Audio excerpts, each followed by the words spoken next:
the Rainforest Action Network, we've actually been tracking financial flows from the private sector, in particular from the world's biggest banks. And what we found is that since the Paris Agreement, the world's biggest banks have channeled close to $6.9 trillion towards the fossil fuel sector.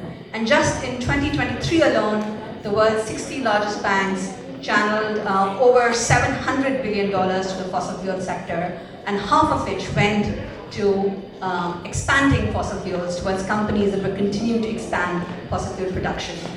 So it's really important that we start thinking about how private finance, particularly financial institutions here in the US, which are among the biggest financiers of fossil fuels, JP Chase, Citibank, Bank of America, are actually making the shifts needed to enable a fossil-free future and a just future for all of us. Before we kick off the panel, I do want to introduce Brad Lander, who is the controller of New York City pension funds and the steward of New York City's pension funds. In that role, he has been really active in working to minimize and manage the climate risks of those funds.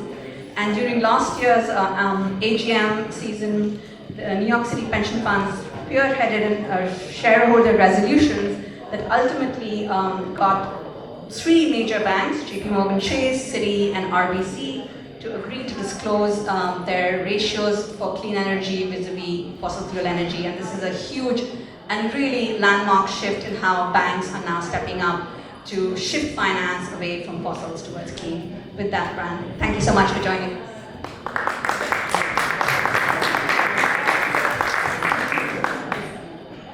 Thank you very much. It's really an honor to be here with you. Thank you, Rainforest Action Network, and to all the wonderful panelists.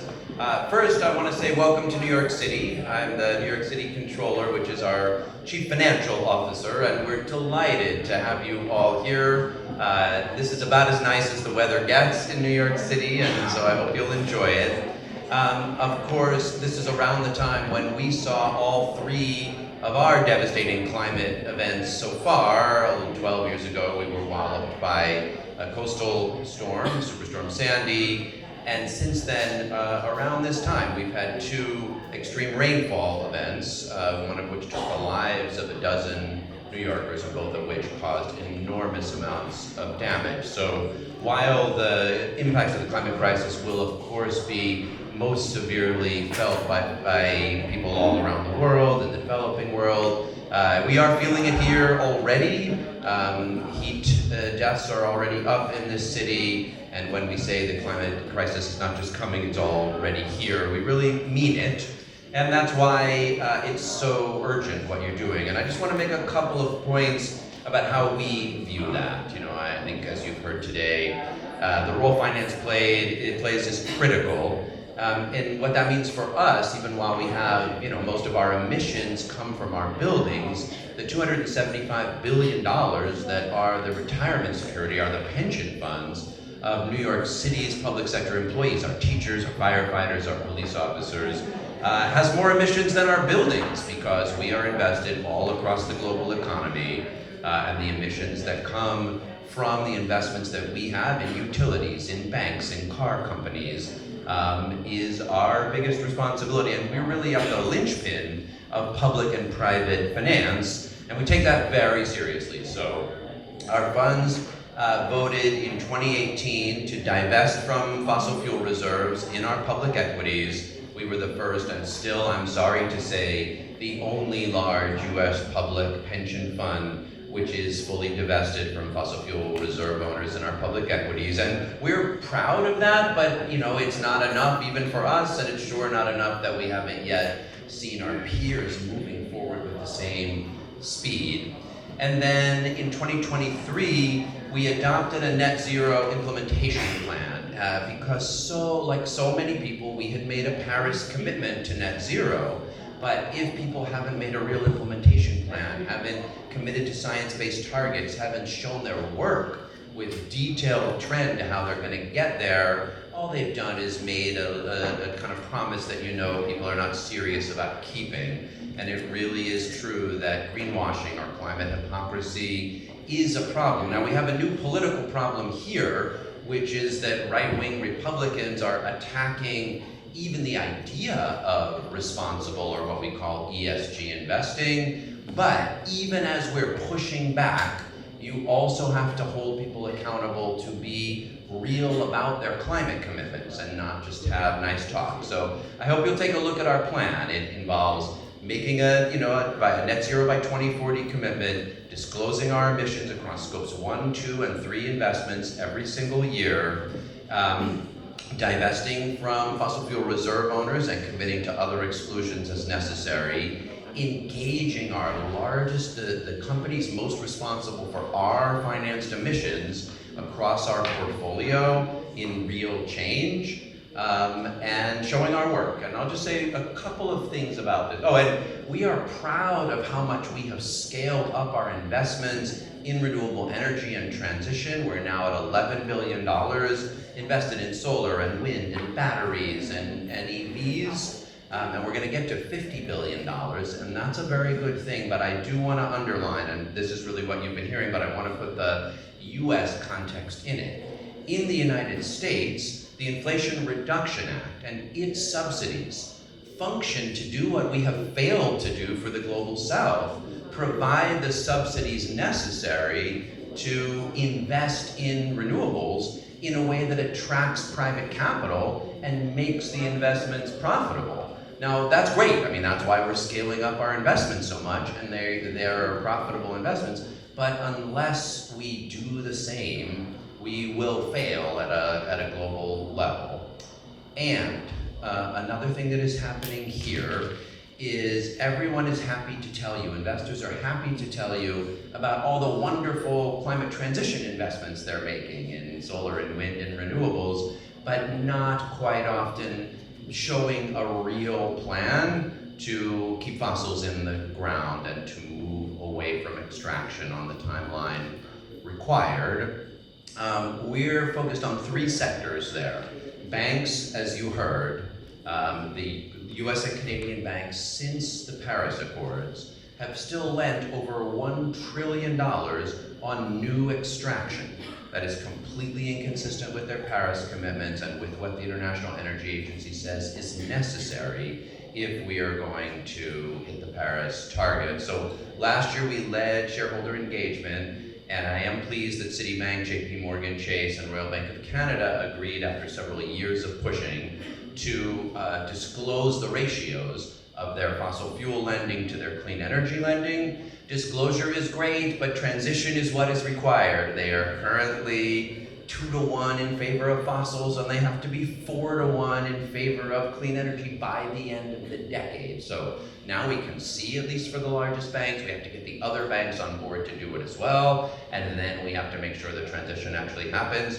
We're focused also on utilities. 90% of the utilities in our portfolio made Paris commitments. Only 11% of them have submitted plans that are subject to science-based targets. So again, that's like a wish without a plan, and we're going to be holding them to getting subject to science-based targets and having real plans for transition. And then, as we're largely, our funds are what's called externally managed. So we hold this capital, and then we work with with the asset managers to invest it in companies. And so we really need those asset managers, BlackRock and State Street and Blackstone and KKR and Apollo and all of the others, to also do what we're doing, to have clear goals, to disclose clearly, to engage for transition, to exclude when necessary, to ramp up renewables, and to make our net zero commitments into real implementation plans. People should keep pushing us because we got to go faster too, but we are honored to be here. And I'll just conclude by saying, even though we're the only US large public pension fund that is fully divested from fossil fuels in our public equities, we also had a 10% return last year, which outperformed many of our peers. You can do this work in a way that meets your financial obligations to your beneficiaries and that partners with others to help achieve the transition on the timeline required. Thank you very much for being here. Have a great day.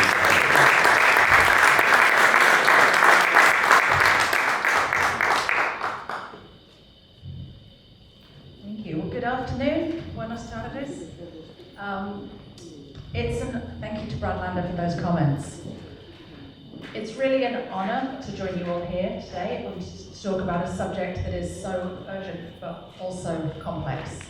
How we can align private finance with the promises of the Paris Climate Agreement. And we know that meeting those targets is not just a matter of technology and policy. It's about fundamentally shifting the flow of capital. And as we just heard from Comptroller Lander, private financial institutions like New York City Fund, with their vast resources and influences, are going to be pivotal in determining whether we can continue down that path of climate destruction or if we can shift decisively towards a future of sustainability and equity.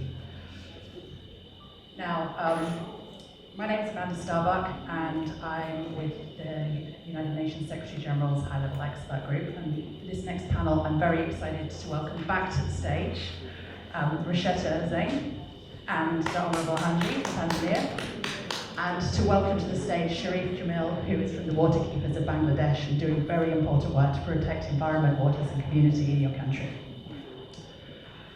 Now, New York City Fund, that we just heard about, has made some really important and first leader steps towards climate action. But too often, we're seeing private finance institutions make bold promises that lacks the action. Commitments to net zero or green finance sound promising on the face of it, and so do these very grand climate initiatives and alliances that claim to represent billions of asset under management. But the reality is that many banks and investment firms are still funneling billions of dollars into fossil fuels. And I'll be blunt about it, those firms come from 5 financial centres: Wall Street, Canadian banks, European banks, Japanese banks, and Chinese banks. It's financial flows that we've got to shift here. Now, since 2022, I've had the honour to work on the United Nations Secretary General's expert group alongside Malango, who we heard from earlier, and other esteemed colleagues. We spent many months listening to people from finance, from academia, from science, from regulators. We also listened to civil society, and we heard quite clearly what it takes for a net zero pledge by a financial institution to be considered robust. We put it into some very simple steps, and you can hear about this in our report, Integrity Matters. But I'm just going to tell you the very top lines here. You make a net zero pledge, then you make a plan to deliver that pledge. A plan that's science aligned, 1.5, no or low overshoot, quite simple. You set interim targets. You don't just depend on getting there by 2050 or even 2035, you start work on it now. You make sure you have full supply chain coverage, scopes 1, 2, and 3. You restrict the use of voluntary credits and offsets and focus on the phase out of fossil fuels and the scale up of renewable energy. And then you align your lobbying efforts with your climate pledge, because that's an incredible source of power that financial institutions hold as well. You invest in people, you include nature, because your social impacts and your biodiversity impacts matter, not just your carbon emission savings. You invest in a just transition, and you increase your transparency and accountability. And on the point of accountability, I think this is the intersection with parliamentary oversight, because governments have that authority and responsibility to regulate financial institutions and ensure their actions align with public interest. It's past time. We need to move beyond asking financial institutions to do better and make voluntary commitments. We actually need to require them by law to align their investments with the 1.5-degree world. Now, earlier today we've been hearing about the inspiring work that so many of you are doing daily to stop fossil fuel expansion and to keep fossil fuels in the ground where they need to be. The work that we're doing to move beyond extractivism for the sake of our climate and community. So I'm keen to talk with the panelists today about how we actually do that by centering our communities. And what is the role of private finance in ensuring that it is just a truly just transition for our communities? So I'm going to start by asking Rasheta. I'm sure you have opinions on this. Now, the proposed LNG build-out in the US Gulf South that you've told us about is highly controversial.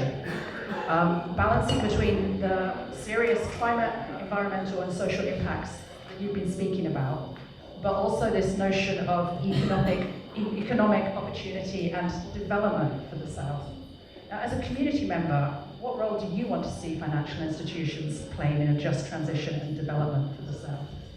Yes, thank you so much for that question. Yeah, I have a lot of opinions, but my first opinion is I'm not demanding everybody's undivided attention, but at minimum, I'm demanding that the noise in the foyer is minimized because it's so loud that it just seems like we're up here for nothing. Like, it's just distracting to me personally. I don't know about the rest of you, but it's a lot of noise over there.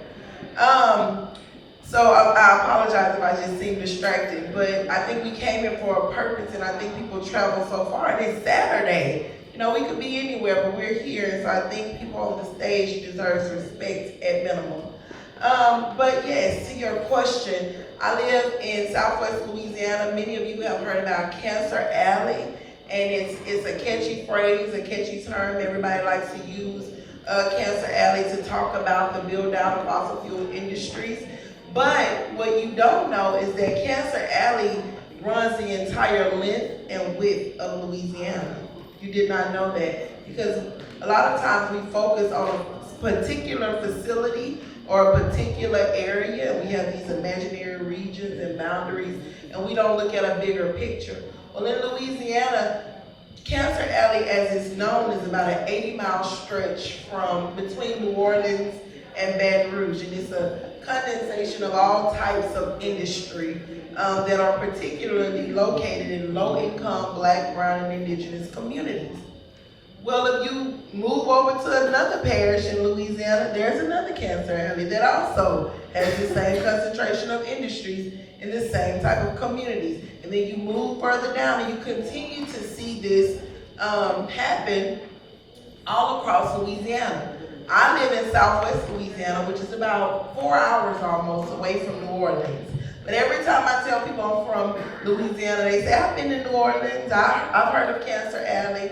And I say, yes, but I live closer to Houston, Texas than I do to New Orleans.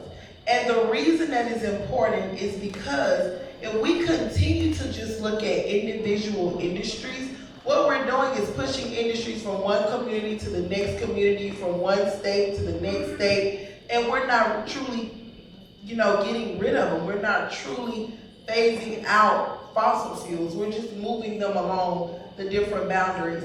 And so my organization, the Augusta Project of Louisiana, our mission and our vision is to educate and empower community members on what it is that is impacting them, but also to help them build up what their community is lacking. So we have been in existence for about 5 years, and throughout this process, we learned from going to local city council meetings and local police jury meetings that we were not going to win on the city or local level. Then we went to the state level with the Congress and the senators, and we realized that the Louisiana legislators love oil and gas.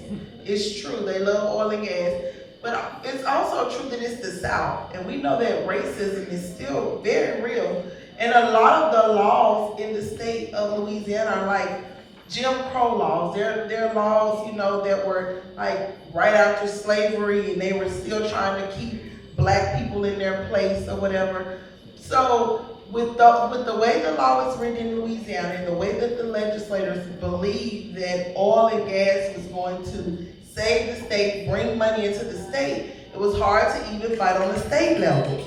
So then we said we're going to fight on a federal level. We're going to go to the Federal Energy Regulatory Commission. We're going to go to the EPA. We're going to go to the Department of Energy. And we're going to try to stop these permits on a federal level. And we had some wins, but then the oil and gas industry was like, we have money, we have power, we're going to take this to court, we're going to get our permits, and we're going to come anyway. Or we will win in one community and they would say, we're going to just go over here to this community, we're still coming. So after we have been fighting for so long, locally, on the state level, and on the federal level, we looked at what do these industries need to come online? And we knew that they needed a permit, they needed funding, and they needed insurance.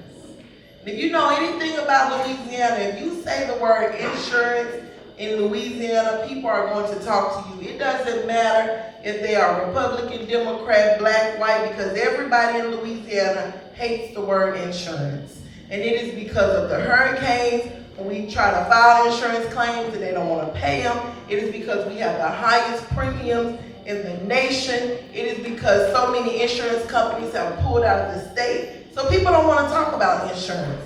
The other thing people don't like to talk about in Louisiana and poor communities is money, because they don't have any. So we had to draw a connection between insurance and the pollution and money and the pollution. And then we started showing people who was financing the issues that they were fighting against and who was insuring the issues that they were fighting against. And we learned that the banks that are highly located in the state of Louisiana, not physically, because a lot of these banks you can't even find in Louisiana, but they are funding these major projects. A lot of these banks were located right here in New York. They were U.S. banks. And we started coming to Citi and asking Citibank, could we meet with them and show them that, hey, do you know you're financing a company in a community that was blown over by a hurricane, and these people are trying to rebuild, but this facility is here and it's polluting? And Citibank wouldn't meet with us personally. They were like, we'll meet with you online, we'll meet with some of the people, and we just kept fighting. And we felt like we weren't winning.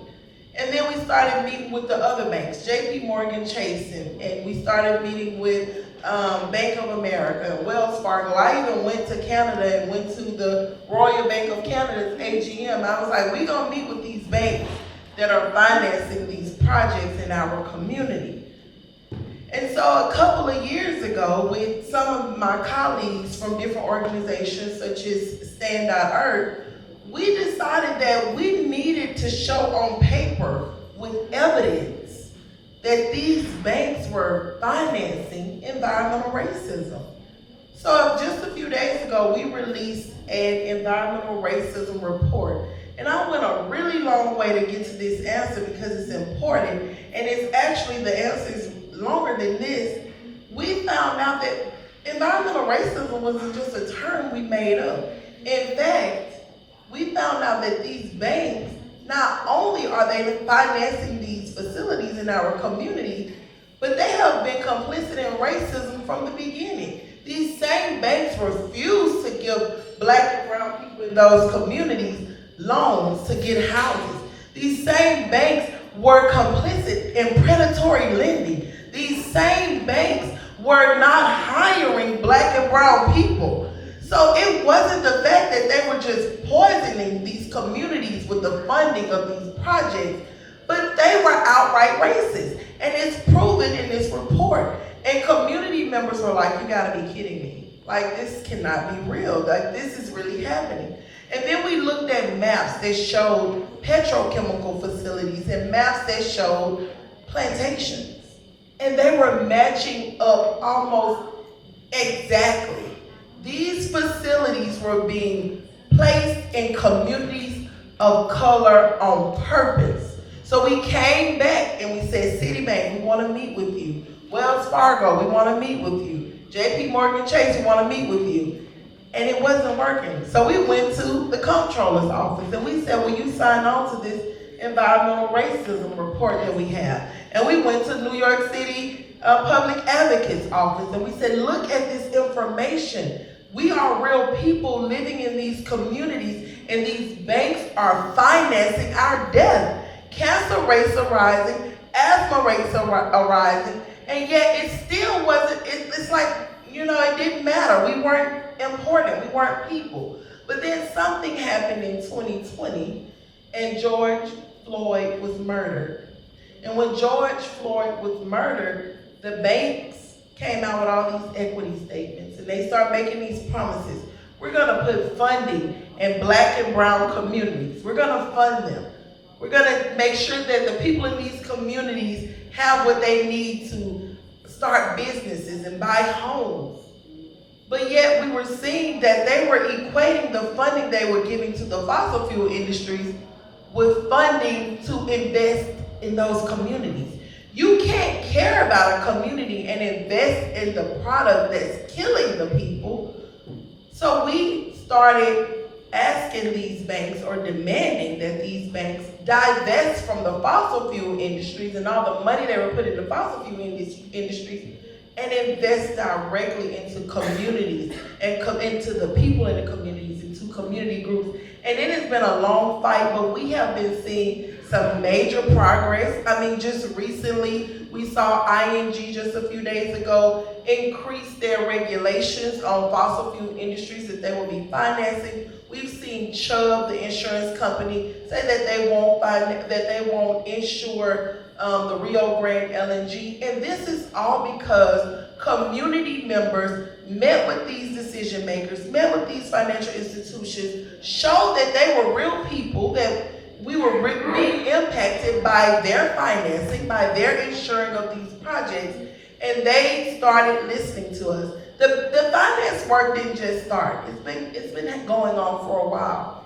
But what was missing were real people who live in those communities with real stories and with real impacts. And so we've had some major wins, and we're going to continue to fight. And if you all can pull up that environmental racism report that I referenced, because we just released it on the 18th, and you can see that these are not just words when we say that this is environmental racism, but this is outright a legacy of what these banks have been doing. And so even though they're making these promises and they're saying they're going to be transparent, their actions are not meeting up with their words. And so we're going to continue to fight against them.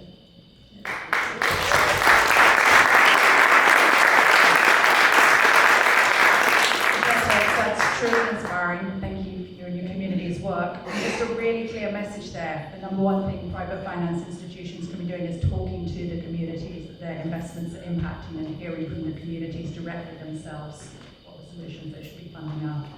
Thank you. Honourable Nanji, now for a climate transition to be just, we've got to break out of the extractivism history. How do you feel financial institutions should be approaching the rights of local communities, Indigenous and frontline communities? And do you think voluntary commitments are enough? Okay, thank you, Brenda, for your question. Because I am representing a community where I'm from. Now I've seen real-time things. So I think the financial institutions must prioritize the voices of frontline communities and indigenous. That includes investing in community-led solutions. That includes also making sure that they have direct access to funds. That is also to say, when you say that you're prioritizing the voices of the frontline community, you have also to respect and include them in decision making. Another thing, I think they need a fair compensation. We have problems in our community that investment, including fossils and other things, they don't give fair compensations that make problems with the community. They cannot even do their investment in peace. So I think those are the things that they need to put when you're talking about financial institutions and community frontliners. And another thing you said, I don't know, but I think we have seen problems when they exercise what they are doing, talking about their activities.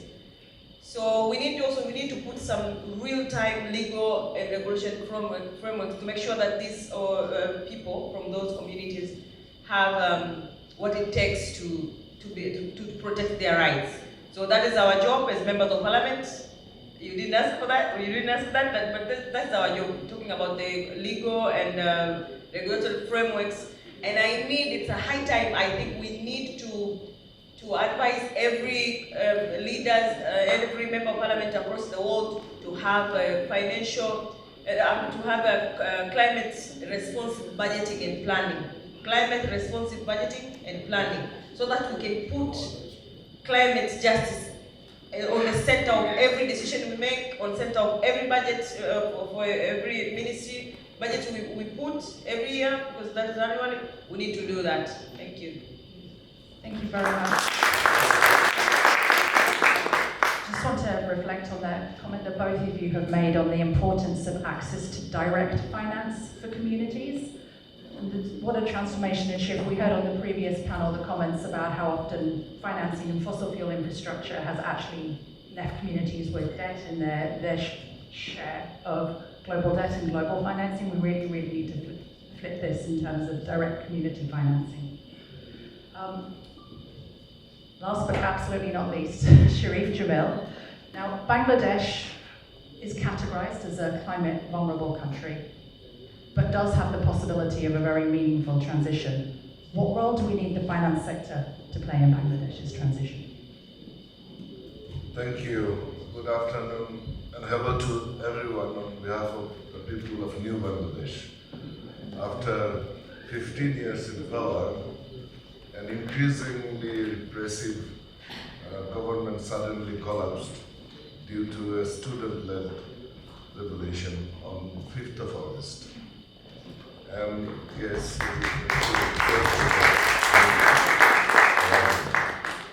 and on the 6th of August, the president dissolved the parliament. So unfortunately, though the parliamentarians from Bangladesh was together with them for a long journey, today they are not here.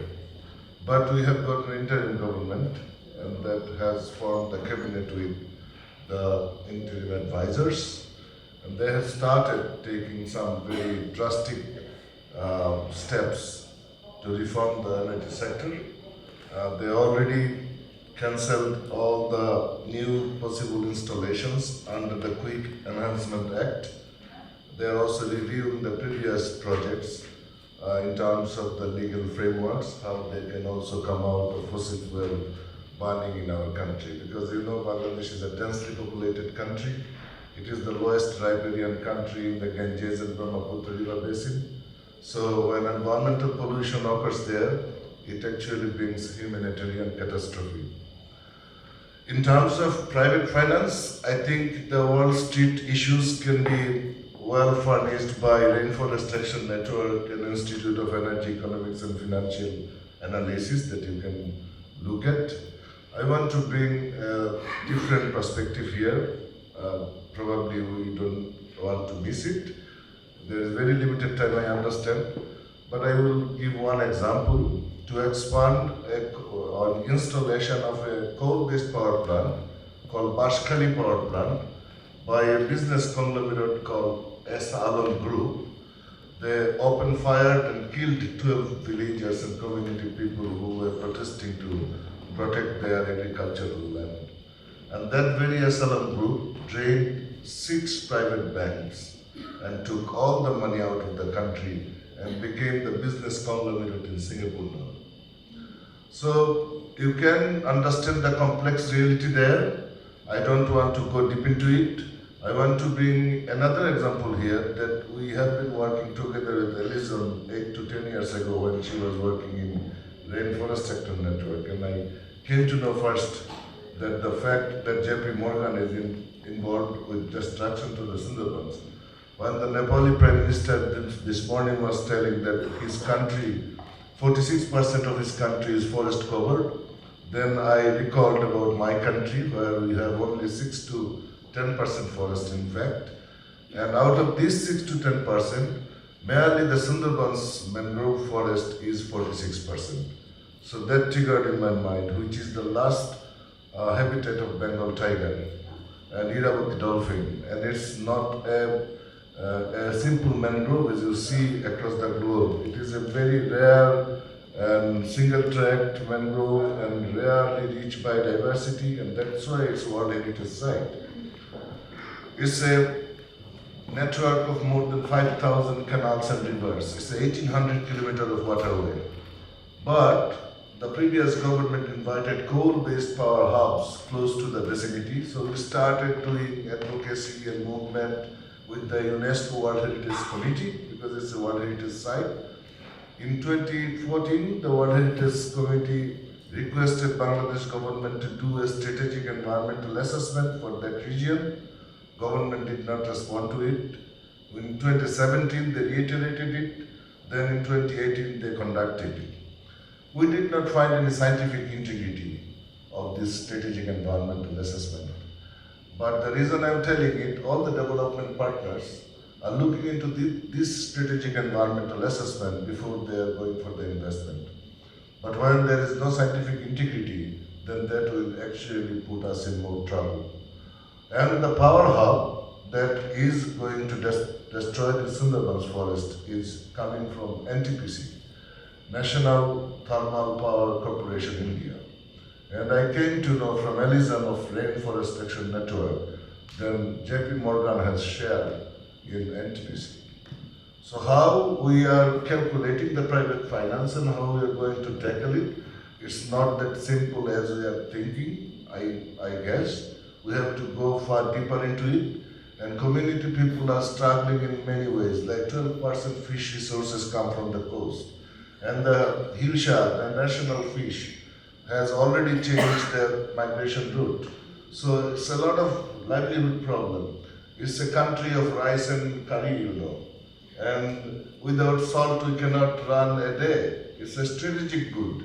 And 100% salt production fields are being destroyed by these dirty industrializations. So let me come to the conclusion. I can feel the impatience from the organizers.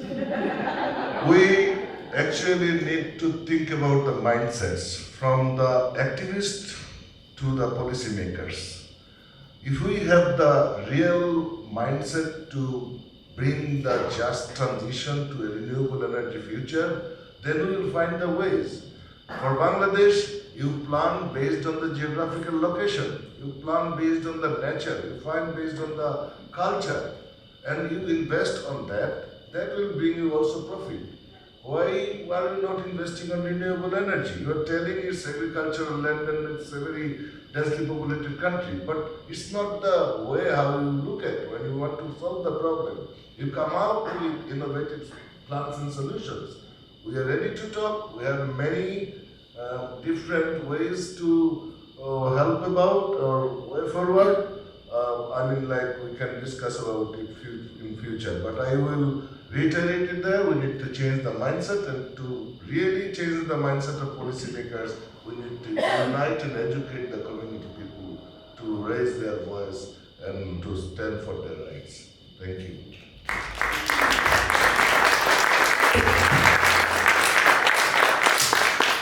Thank you, Sharif. I think first I'd just like to congratulate Bangladesh on the recent turn of events. Very inspiring. I know that we have to wrap up right now, but I would just like to draw out some very important points that we've heard from the panel today. Private finance institutions need to listen to people, listen to communities. They need to look for ways to provide direct finance that centers people, centers local needs. They need to consider biodiversity impacts. And parliamentarians have got a big role to play here because voluntary commitments are clearly not enough. Regulation is needed, and we need to integrate climate into every decision you're making, every law that you're making. Climate is the new business as usual. Thank you very much for joining me.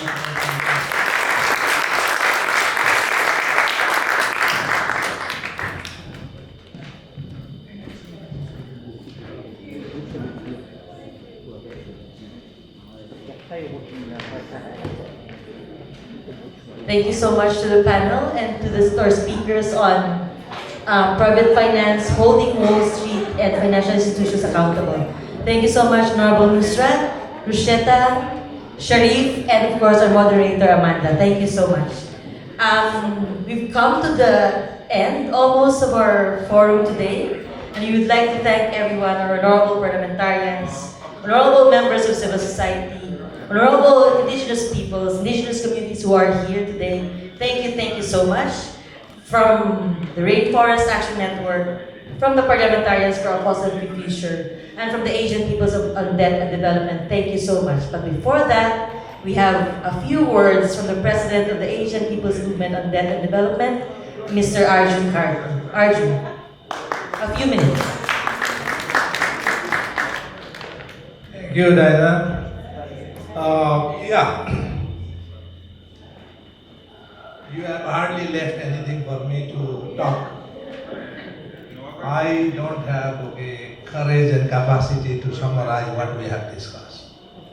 I would like to basically, as chair of the APMDD, I would like to thank all distinguished speakers, Honorable Member of Parliament, for your valuable time and also your commitment for the fossil fuel free world. So, on behalf of organizer, we are grateful to all of you and our organizing partner Rainforest Action Network and the participants. So, let's continue our fight, our struggle to defend our planet, our country and community. Thank you very much. Have a nice day.